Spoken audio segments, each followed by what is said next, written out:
You have to start talking about the things you kind of avoid because of work and travel and all that stuff. So, we just pushed through some of the things that were like eating away at both of us, but just never really wanted to talk about. I know you have your son's wedding coming up. I mean, what do you envision yourself wearing as mother of the We bride? don't actually. Oh, We don't. oh no. Okay. Oh no. I'm sorry.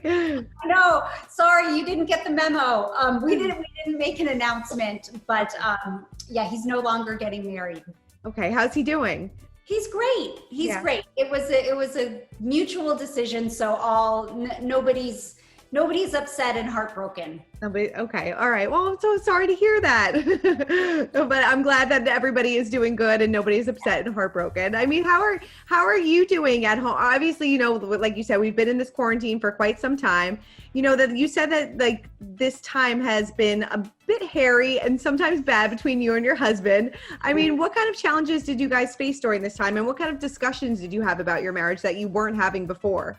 Again, it's just like when you're all in a house together for days and months, and I mean, we're now over the year mark, you have to start talking about the things you kind of avoid because of work and travel and all that stuff. So, we just pushed through some of the things that were like eating away at both of us, but just never really wanted to talk about.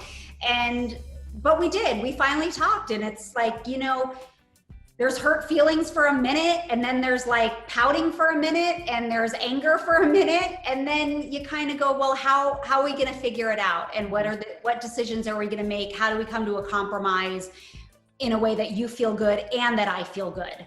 So that's just what we did. And that's what marriage is really all about. But it was kind of like thrown in your face during quarantine. Right. Do you feel like now that you guys have been married for so long that you have to work even harder for your marriage? Or do you guys have that rhythm where maybe like when the kids were younger, you felt like you had to work even harder then?